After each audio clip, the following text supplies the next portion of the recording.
Welcome everyone to this new edition of our holographic podcast or HoloChat. And today I have a very special guest with us, Dr. Antuñano. Melchor, welcome to our show. Thank you, Fernando. It's a pleasure to be here, and thank you for the invitation. Melchor, my first question is related with space medicine. How does space travel expose individuals to a more hazardous operations environment compared to commercial airline transport?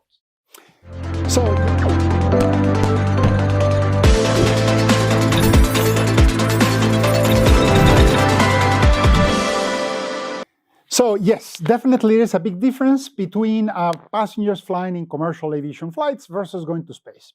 Now it makes a difference if you're in a suborbital flight versus an orbital flight. The difference there is that suborbital flight will be a very short time of exposure to microgravity, 3.5 to 4 minutes. But once you are in orbital flight, you can spend there hours, days, weeks, or months at a time, or even longer than that.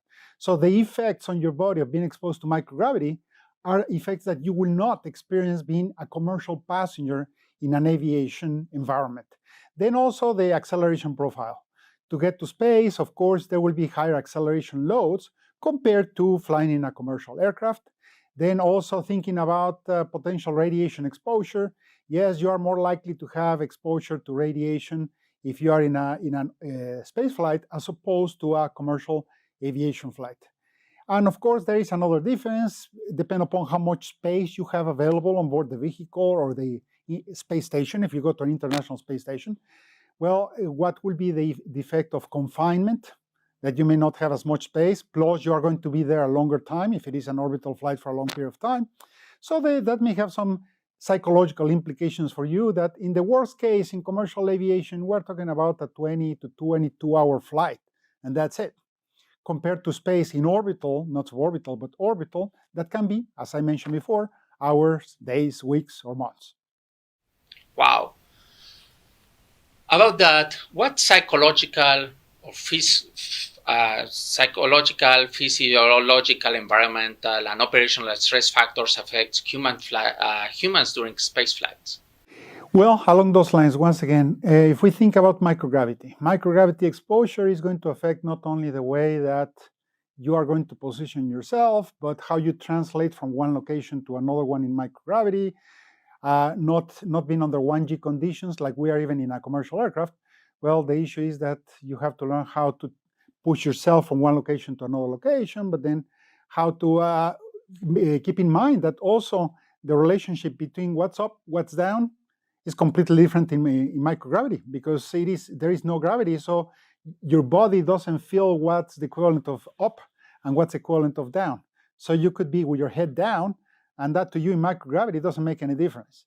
Other implications there is, of course, the longer you are exposed to a space flight, you will start losing more muscle mass, you will lose bone mass. Why? Because you don't need those in microgravity, even though part of the countermeasures are to exercise a number of hours so that you can try to maintain the muscle mass and the bone, but you still lose some of that. There are other changes that have to do with your physiology. As soon as you get into microgravity, suddenly you have what is called the fluid shift. Normally we have most of the blood volume from our belly down in 1G condition, but once you are in microgravity, of course, suddenly you have all of that fluid shift that goes to the top of your body, and that explains, for example, why you see moon phases on astronauts that, well, it was suddenly a lot of fluid going to the head, so your face gets swollen. Eventually that goes down because then you will end up peeing more and get rid of some of that extra fluid. But obviously those are acute changes. You may have some space adaptation syndrome that may include, for example, the equivalent of motion sickness, but in space is called space sickness. That yes, you may feel disoriented, and eventually you will feel better, but depending from individual to individual how long it takes to do that. There are changes in your immune response that we don't know exactly why right now, but in general, most infections are more serious. The effectiveness, for example, of antibiotics decreases, our immune responses go down. So there is a lot that we need to learn that we still don't know exactly.